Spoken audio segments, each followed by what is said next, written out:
Hello everyone, this is Starry Ari's ASMR. I am Ari, and I want to do a little video game recap of my 2025. So these were games that I played in the year, or at least started playing. I have a couple I think that I didn't finish, but I started playing in 2025. And I also want to talk about maybe some of the games that I am interested in 2026. So I also would like to just do some kind of sounds with a couple of game controllers as I'm talking. And I also have a game case, and you can see this is for Assassin's Creed Syndicate. And I'll talk a little bit about Assassin's Creed, but I just grabbed this game case and I could do some sounds with this as well while I'm just kind of rambling and chatting about my gaming year 2025. I did a video similar to this at the beginning or end of last year. I'm not too sure when I did it, but where I kind of recapped all of the games that I played in 2024 and some of the games I was kind of interested in for the new year. And I thought that was kind of fun to look back over the games that I played. And this last year, in 2025, I wasn't able to play as much as I had before because I was finishing my master's degree, and that was quite a busy time. So I just didn't have as much free time to play games, which, it's okay. Life kind of has those ups and downs. But I did play some really fun ones in 2025 that I want to talk about. And I think I'm going to start with the game that I no doubt put in the most amount of time into playing this last year. And that would be Blueprints. And if I am ambitious enough, I might add in like the game title while I edit this video so that you can see, or like the game cover or something, so you can see what game I'm talking about. So Blueprints was a game that was put out last year by Bomb Game Studio, I believe, and it is a puzzle solving, deck building, roguelike mystery adventure. Like, it just kind of like combined a lot of different genres. And you play as this character that inherits a giant mansion that you get to kind of design by drafting rooms.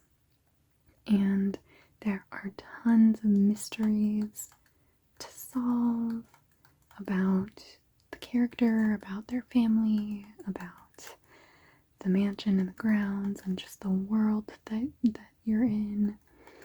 And the mansion layout resets every game day, so you have to redraft rooms that you get from a random draw to change things up, and you get to find out new clues and be able to kind of sort bits of puzzles as you go along.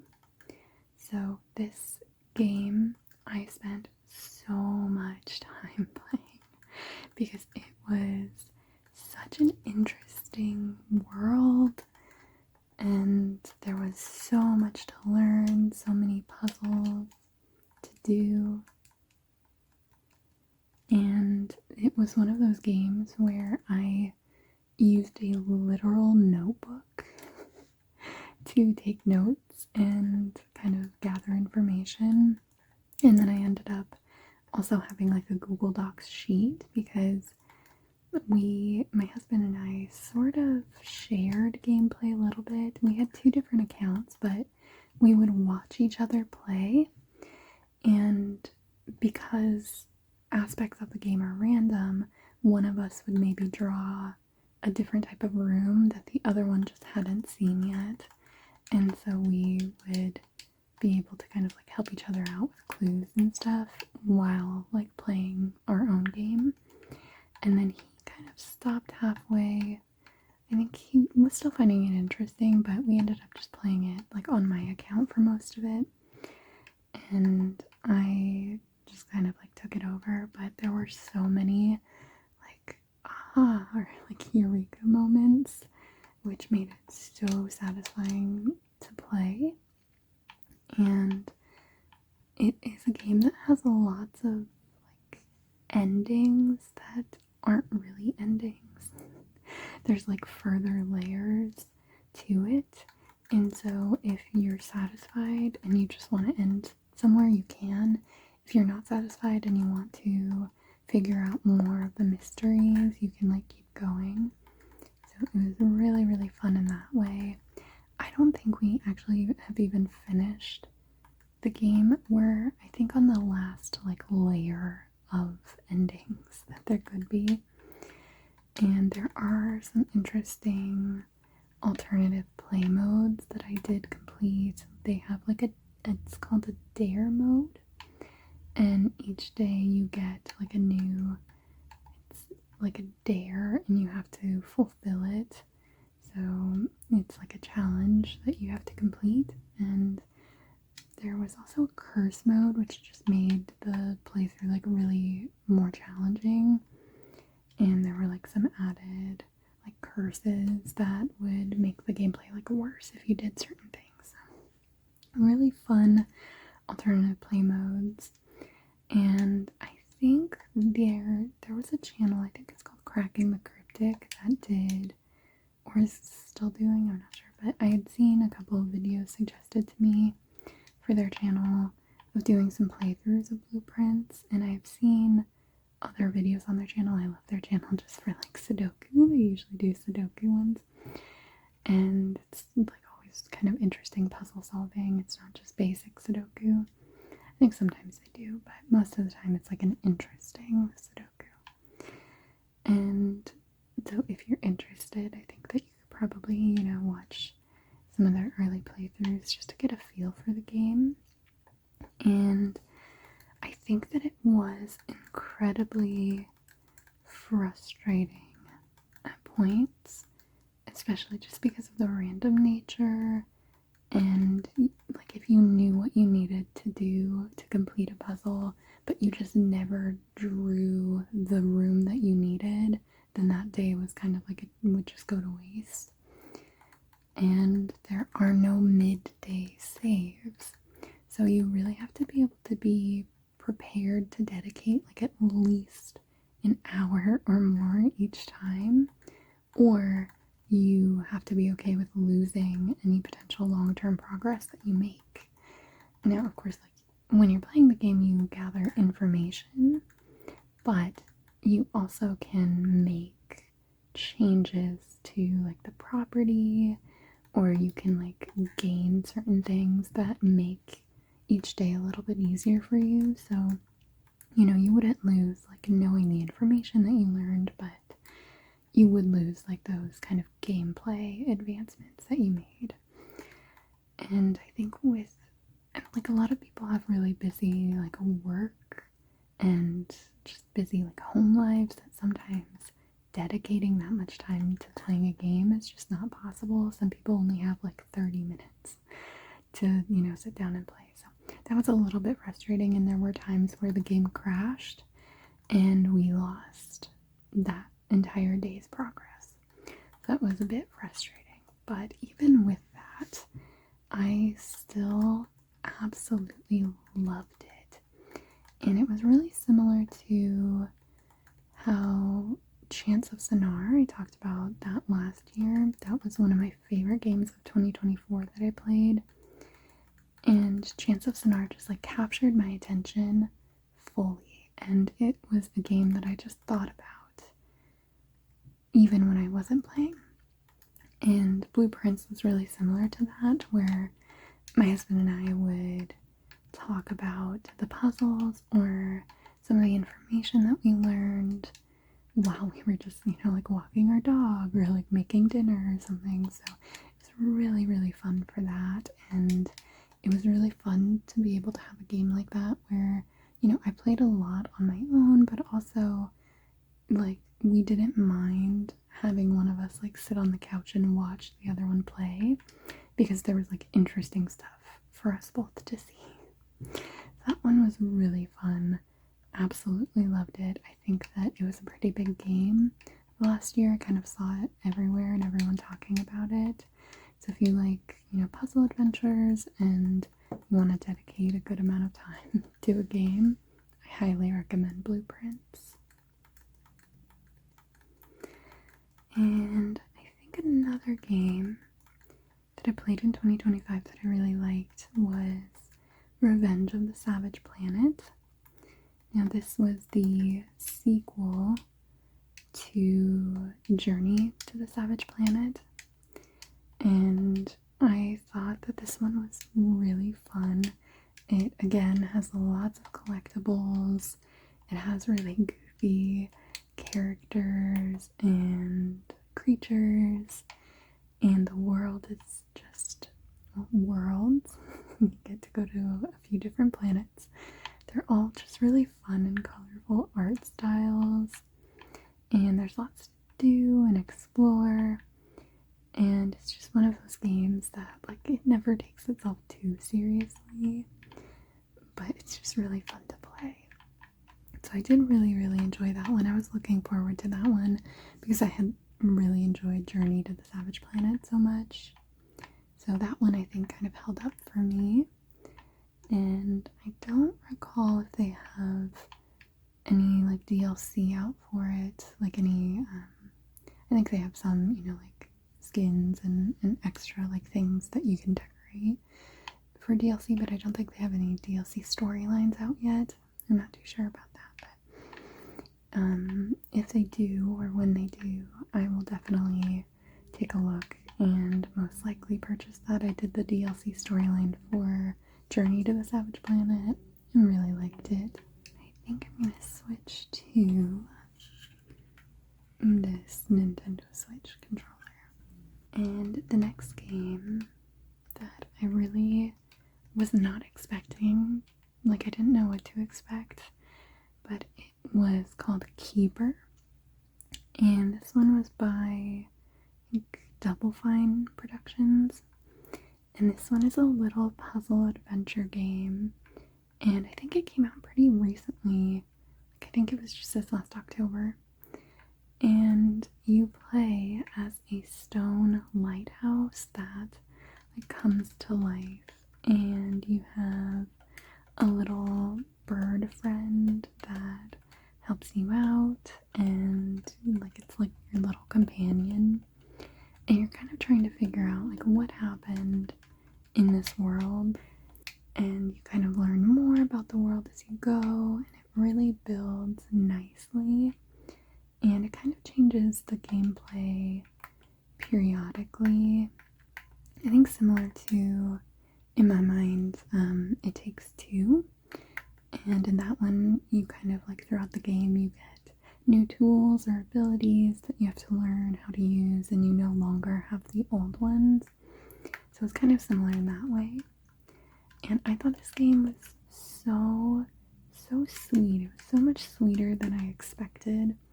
And I truly came to be attached to my little lighthouse character and all of its like woes that it goes through, and your little bird companion friends. Like it was just such a sweet game.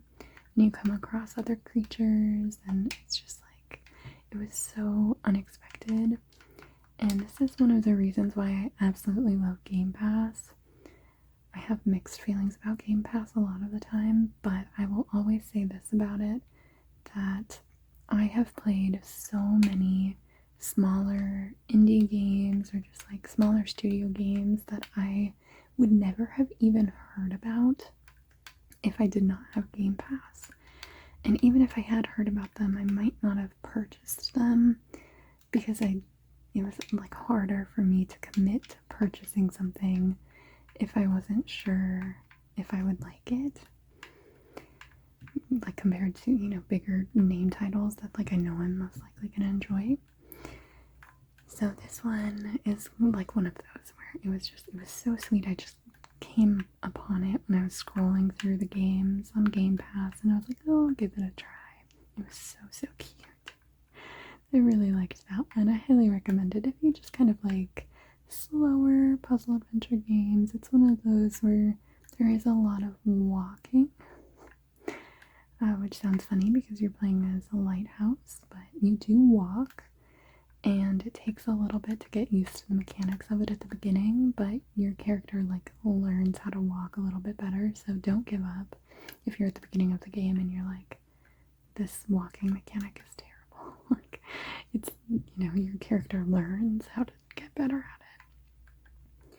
I really enjoyed that one. That one was just so, like I said, it was so much sweeter than I expected it to be. I didn't think I would like get attached to these characters. It was a pretty short game. I don't recall exactly how long it took me to finish, but it wasn't really that long. It's not really that long of a commitment at all. And then I, this year, did continue to play Starfield, which I do really enjoy, but I haven't finished the main storyline. I'm so close. Like, I know that I'm so close because my husband has finished the game, or at least just the main storyline. I really take my time, and I always like to do side quests and side missions, and there were times when I would log on and just do like exploration of planets and scanning. And this game, I don't know, for some reason I really enjoy it when I'm playing it, but I think it's a little bit flat sometimes. Like, some of the missions are really repetitive. A lot of the characters, just like the dialogue is really cheesy, or just there's like no emotion in it. Like, it just doesn't feel like I'm actually talking to a character. So it's kind of hard to like motivate myself to stay in the game when I have other games that I'm playing right now. Like, I'll actually switch triggers for this because I finished Assassin's Creed Unity, and I was working on that one, I think, when I made last year's video. And I have been doing a full playthrough of all of the Assassin's Creed games in release order. And I finished Assassin's Creed Unity, and I am now playing Syndicate. You can see this one we got pre-owned at Game Pass. Or not Game Pass, GameStop. And so far I do enjoy Syndicate. This one you were playing as like twins in London. So you have a male assassin and a female assassin that you get to kind of swap between. And I like that. And I haven't played too much of this. Like I said, I didn't really have a ton of time to play games this last year. And I also, traveled a bit more, but I have started this one and have gotten far enough to the point now where I can actually start doing some of the, like, building up of the city and like investing in things a bit more. Like, I'm past just like all of the introduction part that is in like every Assassin's Creed game.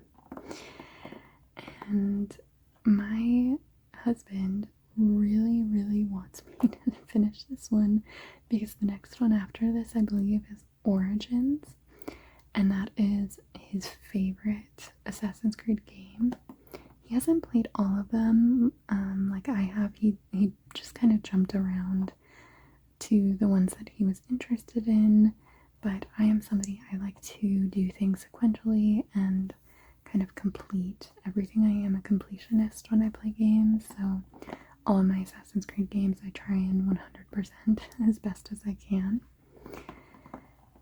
And this one, yeah, he really wants me to finish so that I can move on to his favorite game, and then we can finally talk about that one together. I watched him play that a little bit, like a few years ago now. And like I know a little bit about that story and, you know, about the assassin you're playing as or the character you're playing as, but I don't really remember like any major plot points of it. But this one so far has been fun. And it's the most modern one.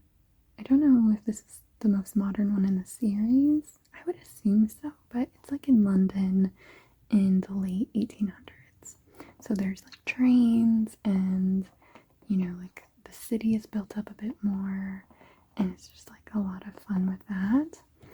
And every Assassin's Creed game at the beginning, it's always a little bit of a like slog for me to get used to the new mechanics, especially because I'm playing them like so soon after the previous one, because I'm playing them like years after these all come out. And so it's a little bit, you know, challenging every time I start a new one to like get used to the new mechanics, but so far I've really liked the mechanics in this one. Some of the combat seems a little bit smoother. You get a like grapple hook, which is like game changing for me. I absolutely love that when you're running around the city. It makes like getting to the tops of buildings so much faster, and it's really, really nice. So I love that addition. But I'm not too far into this one. Still kind of, you know, like getting through it every now and then. I think that I have a goal this year to like at least get through this one so that I can finally, you know, jump into Origins. I'm really excited for like some of the later games. And so, you know, I want to play this, and every now and then my husband's like, you know, you could just start it. You could just start Origins. You don't have to finish. And I'm like, no, I have to complete them in order. So yes, this is what I am currently working on. But I usually most of the time like to just do one game and work on that and finish it and then move on to the next one. But because I've been doing the Assassin's Creed series for so long, these are games where I jump in and out of them. I take breaks. I do other games in between while I'm playing it. So these ones are kind of just like as I finish them, you know, like as I happen to want to jump into it. This one, I don't think actually has the CD. Yeah, I have this in my console right now. But yeah, I think that's kind of, honestly, that was pretty much it for the games that I played in 2025. I just really didn't have as much time to play last year, but I have some really fun games that I am interested in. I'm going to swap this out for the Xbox controller to kind of finish off with. So I do still have lots of games that I'm excited to try or that I want to play, because I did this like in the last year's video as well, where I just kind of talked about games I'm looking forward to playing in the new year. And I think the first one that I'm really excited about is Outer Worlds 2. So this one, I think all of these games I'm going to talk about are already out. But my husband already started playing this. He might have already finished it. I don't know if he finished all the side stuff, but I think he already finished the main story. And we both loved the first one so much. I thought that there were such good characters and really interesting storylines, and you can go different paths and different routes depending on choices that you make. I thought they did that so well. And honestly, I think Outer Worlds is like better. It's so much better than Starfield in my mind. I think Starfield is like it's meant to be, you know, a different type of game. There's so much more exploration that you can do. It's a little bit more like free flowing. But like I was saying, just so much in Starfield falls a little bit flat for me. And there were so many points in the game. I'm gonna avoid major spoilers, but there are so many certain like types of activities and missions in the game that could have been so cool in Starfield, and they could have varied it, and just like they just did not. So that was a bit of a bummer. but I think that I need to finish Starfield's main storyline before jumping into Outer Worlds 2, because I think Outer Worlds 2 is just going to completely ruin going back to Starfield for me. So I think I need to get to a point in Starfield that I'm happy with, and then move on to Outer Worlds 2. And another one that I was excited for last year that I just didn't get to play is Lost in Random, The Eternal Die. So this is the sequel to Lost in Random, which was one of the really fun games that I did not know anything about before I played it in 2024. And in the sequel, you get to play as the queen from the first game. And I think it's like a backstory of the queen. I'm not entirely too sure exactly, but I also think that the game, like the combat or some of the mechanics are different from the first. I'm not sure about that either, but I've heard that it's still really fun to play. So I am looking forward to that one. And the first one just caught me so off guard. I did not think I would like that kind of game as much as I did. I just haven't really played like a card like deck game like that, and like so many others that I've tried just never really captured my attention. I just didn't really like it, but that one was just a lot of fun, so I am looking forward to that one. And kind of a silly one is what is it called? Oh, I think it's just called Digging a Hole. Or I think the actual game title is like a game about digging a hole or something like that.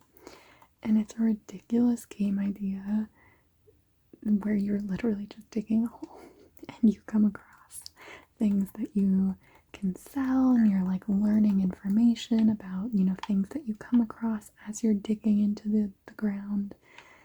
And it's so ridiculous, but it seems so interesting to me because it's like, I love cozy, relaxing games, and this one just seems like you can just kind of like chill out and dig a hole.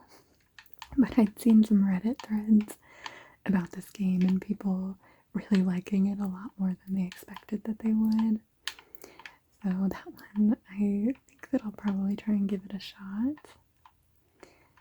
And there was also, this one is also really silly and very like girly, but I saw that Game Pass added the new Bratz game, and it's like Bratz Rhythm and Style.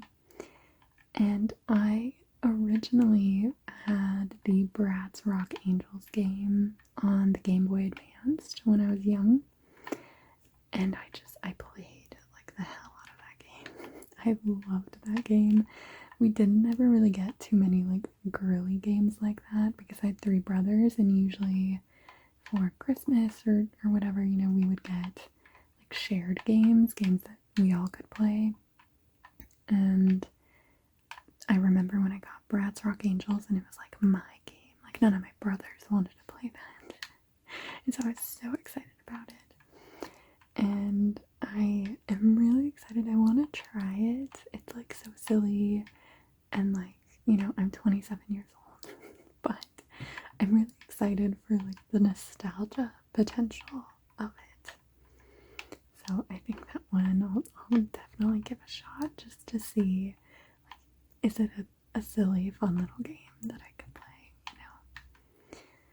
And I think, other than that, like I'm really excited to just see what other small little games that, I wouldn't otherwise know about or think to play that I come across on Game Pass.